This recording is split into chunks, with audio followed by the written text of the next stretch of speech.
¿Cómo está, Ricardo? Buenas tardes.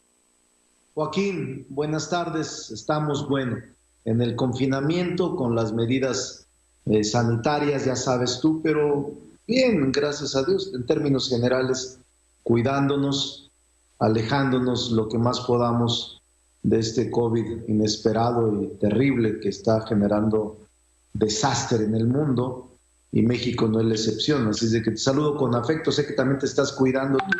Veo que estás en tu estudio, Sí, sí, en tu casa. sí. Oye, ¿en tu casa todos bien, Ricardo? Todo bien, gracias a Dios. Mis hijos son Sí, tres, porque tú... 6 niños, Sí. Lo digo pero porque tú tienes como... ¿Cuántos hermanos son, Ricardo? sí, 14 hermanos, debo de tener más de 100 sobrinos. No los veo, me vine a Zacatecas, voy a México 2 o 3 días. Mi esposa, que es de aquí, está en Zacatecas y trato de ir y venir ya menos, pero cuando es necesario, pues tengo que ir, por ejemplo, reuniones presenciales que tengo que estar. No he dejado de estar activo en el Senado y estoy muy atento. Acabamos de tener una reunión con el Consejo Coordinador Empresarial, con la Secretaria de Economía, con la senadora Claudia Ruiz Massieu sobre el tema del TEMEC. Ya sabes que iniciamos el 1 de julio. Sí. Tenemos leyes pendientes que estamos buscando cómo convocar a un periodo extraordinario la semana que entra, el 22 o 23. Ahora, sí, porque bueno, el TEMEC entra en vigor el día 1, o sea, en 15 días, y Sí. yo supongo que ya estarán hechos aprobados los dictámenes, porque pues antes de que entre en vigor se tienen que aprobar estas leyes en el Senado. Es lo deseable, Joaquín, es lo deseable que estén aprobadas. Estoy hablando con los grupos parlamentarios. Hoy por la tarde me reuniré con los grupos parlamentarios, estoy haciendo reuniones bilaterales para ver si logramos un consenso de que convoquemos a periodo extraordinario y revisemos estas 6 leyes para que, iniciado el proceso de vigencia del TEMEC entre México, Estados Unidos y Canadá, tengamos igualdad de circunstancias. Hay temas que preocupan: sanidad vegetal, el tema laboral, el tema también de propiedad industrial, pero creo que los podemos sacar y a partir de ahora, Joaquín, tendremos reuniones diarias. Voy a plantearle a los grupos parlamentarios tener mesas de trabajo y en efecto llegar con proyectos de dictamen muy allanados, muy casi aprobados en los grupos plurales que estamos llevando a cabo con el Consejo Coordinador Empresarial, con la Secretaría de Economía, con la Secretaría de Relaciones Exteriores a través del subsecretario Seade, y caminar más o menos en armonía y poder sacar con rapidez los proyectos de dictamen y la aprobación correspondiente antes del 1 de julio. Ese es el planteamiento que la mayoría estamos haciendo en el Senado de la República para poder avanzar en esta modificación, actualización y armonización de leyes. Dime, ¿este periodo extraordinario, Ricardo Monreal, sería exclusivamente para aprobar estas leyes, 6 leyes del TEMEC, o le meterías también el tema de la iniciativa para que el presidente tenga mayores facultades para redireccionar el presupuesto?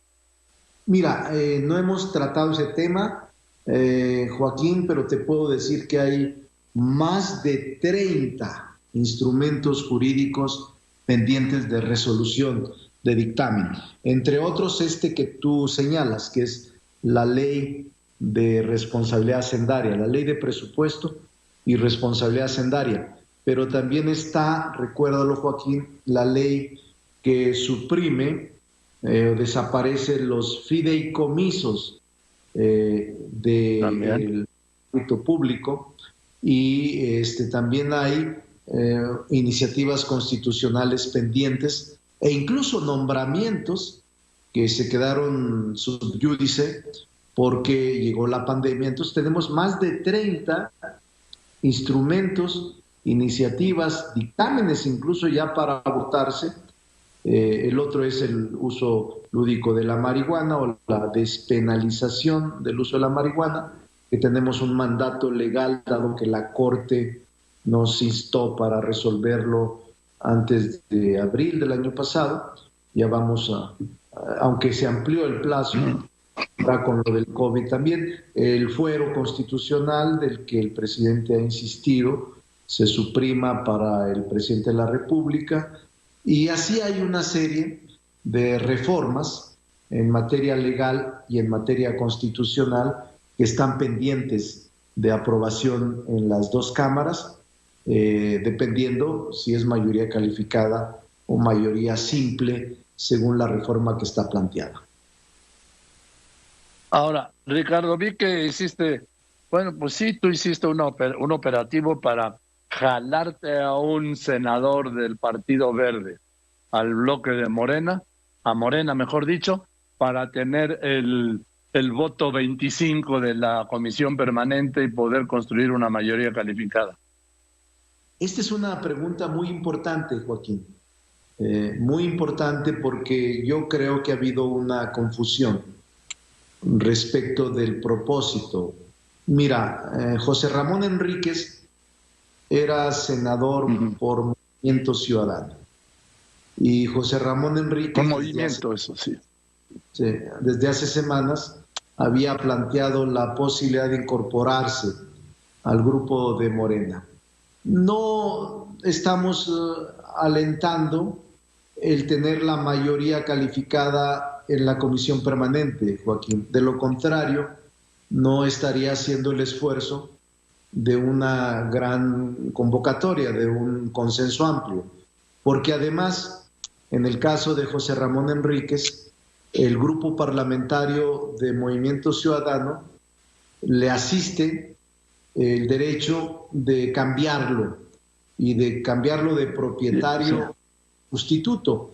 Jurídicamente es discutible, pero políticamente nosotros no vemos con ninguna dificultad que esto ocurra. Es decir, perderíamos el voto en la comisión permanente del compañero José Ramón Enríquez y quedaría igual, dado que el suplente, en este caso la suplente, Verónica Delgadillo de Jalisco, senadora por Jalisco, asumiría la titularidad de ese espacio y por tanto nos quedaríamos igual. No, eso no es el fondo, lo quiero decir con toda seriedad porque vi varias columnas en ese sentido. La mía. Y ese propósito. No estoy en la rebatinga de quitarles o de invitar a senadoras o senadores de otros partidos. Él ya había platicado de su intención de incorporarse a Morena y yo lo sometí a la aprobación del grupo de Morena y la mayoría de los senadores y senadoras de Morena aceptaron que se incorporara. Pero no es ese propósito, repito, porque en este momento estoy intentando construir la mayoría calificada o la unanimidad de los grupos parlamentarios para sesionar de manera extraordinaria la semana que entra, Joaquín, que sería más o menos así. El lunes, eso lo voy a plantear, no está aprobado todavía. El lunes sería reunión presencial de la comisión permanente y el martes y miércoles sería la posibilidad de tener periodo extraordinario. Por eso esta semana vamos a instalar mesas de trabajo, también lo voy a plantear, esto estoy viéndolo con los grupos parlamentarios, y para avanzar. Hoy ya prácticamente en la reunión de la mañana matutina con la secretaria de Economía, con el Consejo Coordinador Empresarial en las cámaras y en la Comisión Especial de Seguimiento del TEMEC, prácticamente avanzamos en la construcción de normas que allanemos para que avancen rápido en su aprobación. Estamos trabajando pues en el perfeccionamiento de la iniciativa en las 6 materias distintas que son necesarias desde mi punto de vista para el inicio de la vigencia del TEMEC en los 3 países del mundo y que viene hacer un respiro importante en este momento tan complicado en donde la economía del mundo y de México y de los 3 países socios es devastadora. A ver, tengo que preguntar inevitablemente tu propuesta que luego ya guardaste de unificar a los 3 organismos autónomos en uno solo, que aparentemente dependería del gobierno. Sí. No, este es un asunto, Joaquín, es una propuesta de modificación al artículo 27 y 28 constitucional, que tiene que ver con la fusión de 3 organismos, IFT, COFECE, Comisión Federal de Competencia, y la CRE, la Comisión Reguladora de Energía.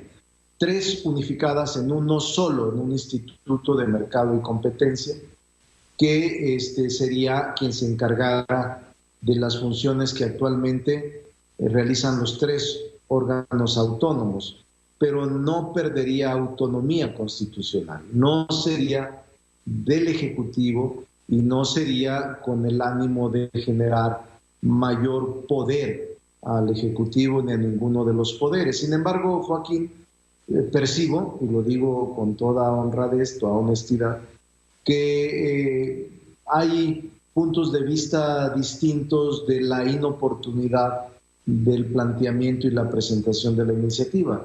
Hablé con medios de comunicación, con reporteros, con periodistas, hablé con miembros de los grupos económicos, hablé con expertos e incluso hablé con académicos y académicas y sostenían la necesidad de un mayor tiempo para la discusión. ¿Qué sucedió, Joaquín?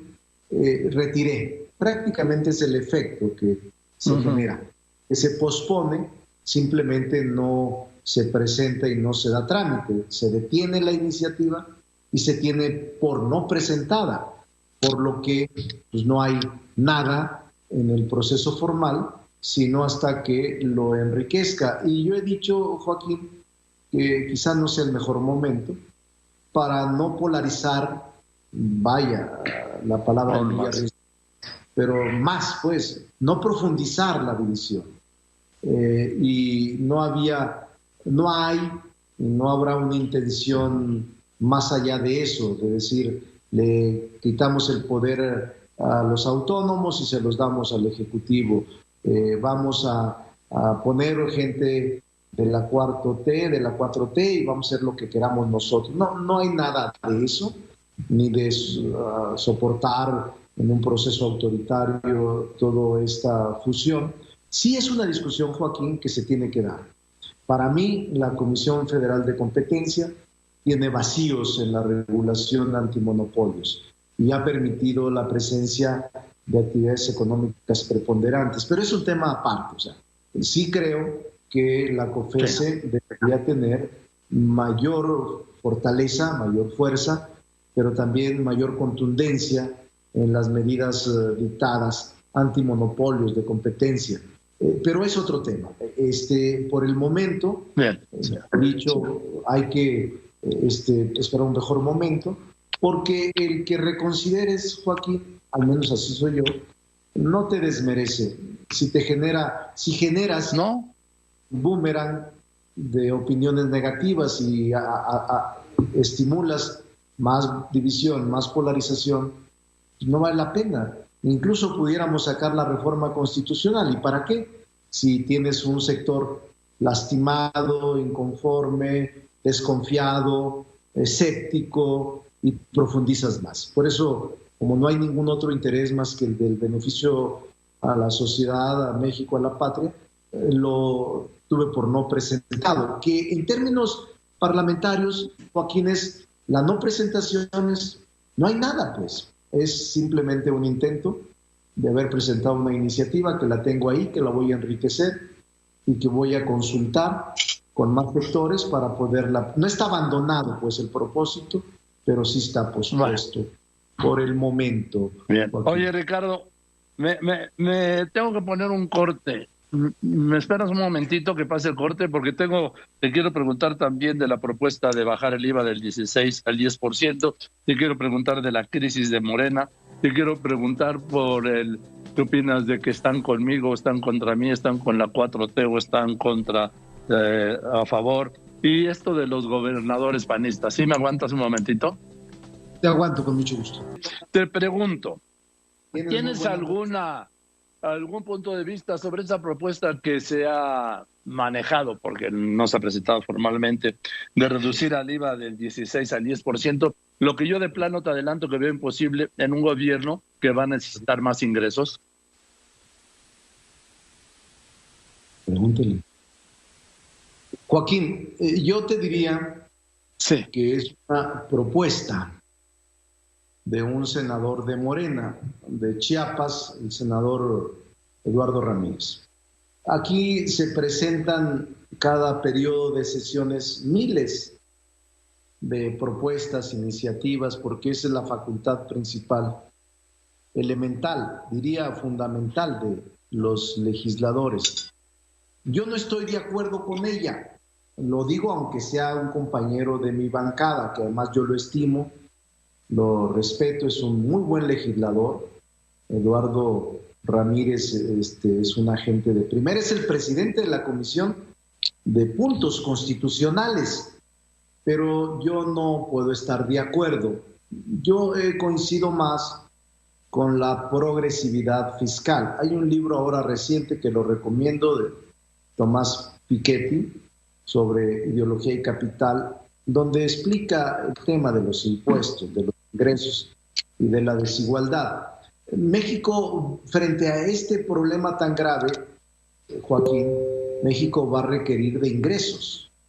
El pensar en disminuir impuestos que ya existen no solo es inadecuado, es contradictorio frente a lo que pasa en el país. Es más, yo creo que en todo el mundo, Joaquín, van a aumentarse los impuestos, porque no va a haber otra manera de enfrentar el proceso de devastación económica que existe en el mundo.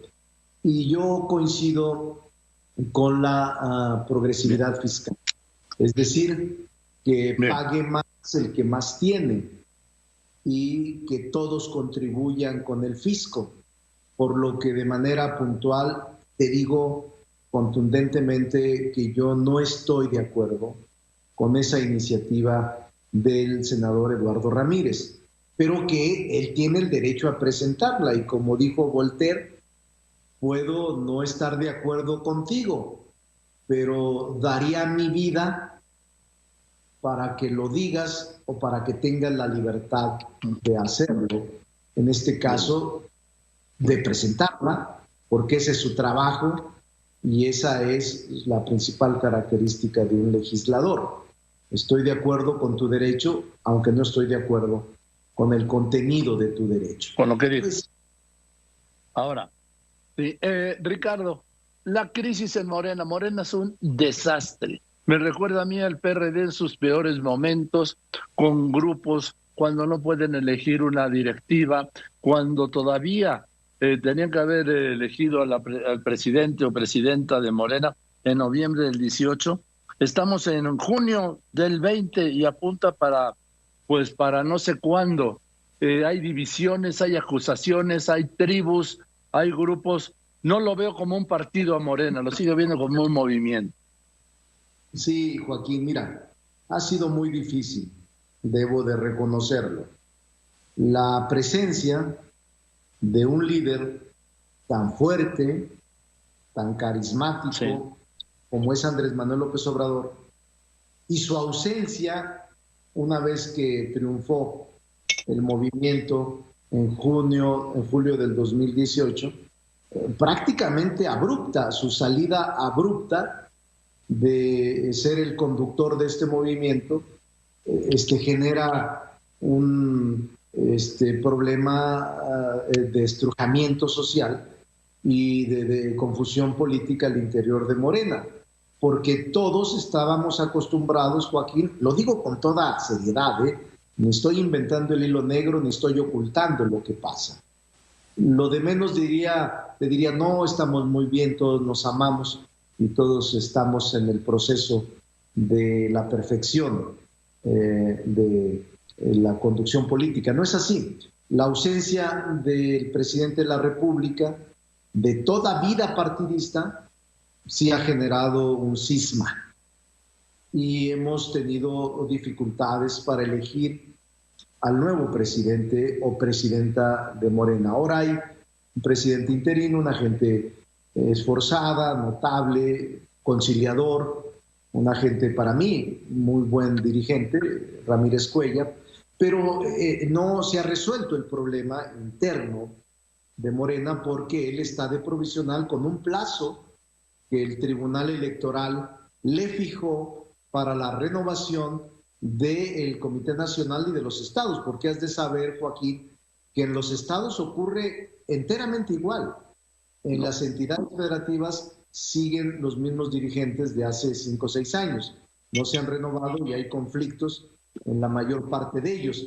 Tenemos, Joaquín, una elección inédita, la más competida en la historia en el 2021, casi 4,000 puestos de elección popular en juego, 15 gobernaturas, 500 diputados federales y también 15 como 20 y tantos congresos locales, más cerca de 20 estados con renovación de presidentes municipales, regidores y síndicos. Es decir, es una elección muy profunda y nosotros en Morena aún no tenemos definición. Tú has dicho una cosa lamentablemente cierta, no quisiera yo tampoco excederme, pero a Morena le ha faltado vida orgánica, vida institucional, incluso disciplina de partido, que en el mundo existe, Joaquín, debe de existir.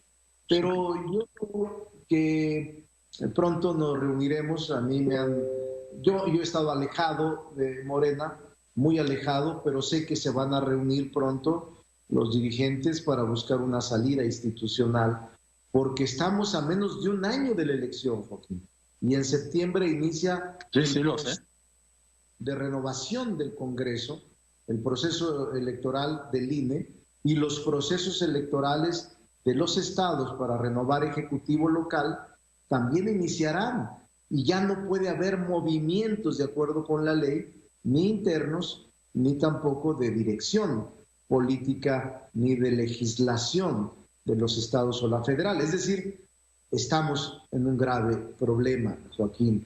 Y pensar, Joaquín, que por sí solo de los 15 estados, si en este momento hubiera elecciones en los 15 estados, Morena ganaría 12 estados de 15.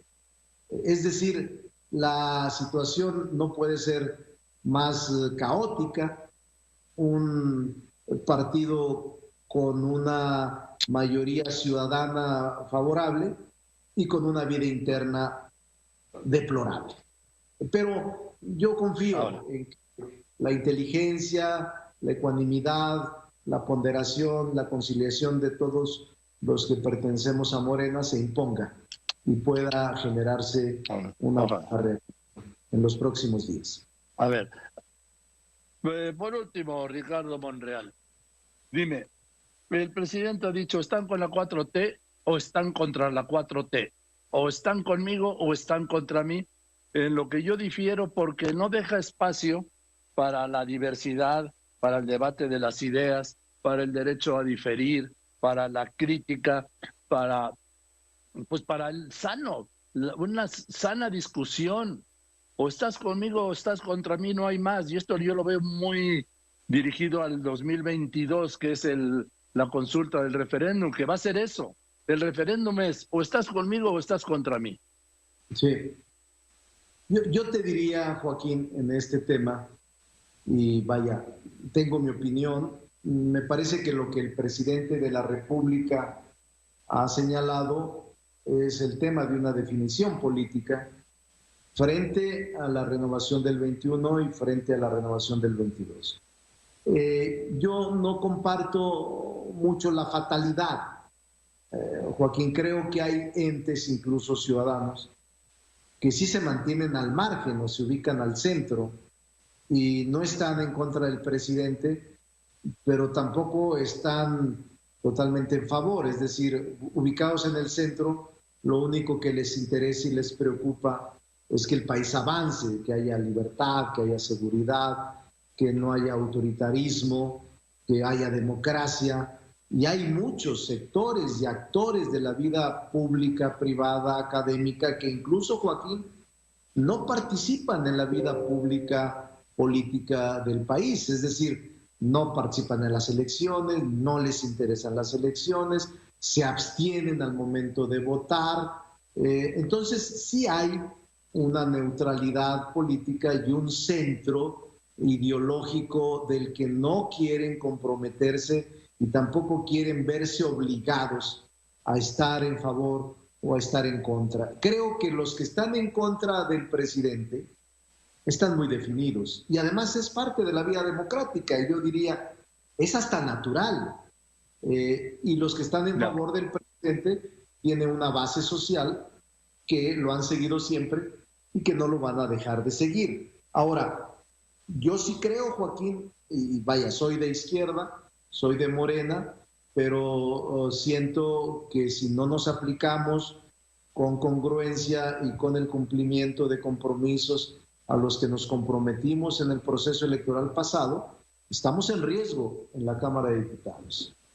Porque en la Cámara de Diputados ganamos Morena, si mal no recuerdo, Joaquín, de 300 distritos, creo que 190, casi 200, y la oposición en su conjunto 82, algo así, o 212, pero era Andrés Manuel el candidato a la presidencia de la República. Claro. Hoy tenemos un Andrés Manuel. Y ahora no va a estar en la boleta. Hoy no va a estar en la boleta. Entonces la gente va a decir, a ver, pues ese es el ejercicio democrático y antes de ir a votar va a decidir. Por eso en Morena tenemos que actuar con mucha seriedad, sin radicalismos, sin excesos, sin alejarnos de lo que se ofreció: austeridad, honestidad, rectitud y un cambio de régimen. Y no es fácil construirlo en 2 años, Joaquín. Por eso, el que surjan grupos, personas, partidos, pues es natural. Si la gente ha decidido que nos retire el voto y nos retire el apoyo, lo hará. Lo hará ese día de la elección.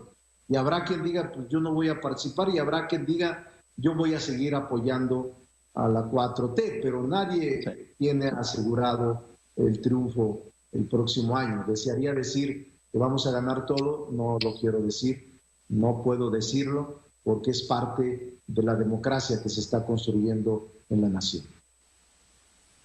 Por último, Ricardo, me están diciendo aquí en la cuenta de Twitter que te pregunte a ti si, te cito, pues, que si tú fuiste, como insinuó el Universal, quien entregó el documento BOA al presidente, que se lo habías dado un día antes al Universal. ¿Tú lo viste? Te lo digo contundentemente, no. Ya lo he aclarado en muchas ocasiones, pero bueno, está bien. Adelante, todo el mundo puede preguntar lo que sea. Venga. Pues Ricardo, te aprecio mucho el tiempo, sí, deseo que sigas bien y te mando un abrazo. Yo también, Joaquín, un saludo a todo el auditorio. Muchas gracias, gracias a Ricardo Monreal por aceptar esta extensa entrevista, gracias.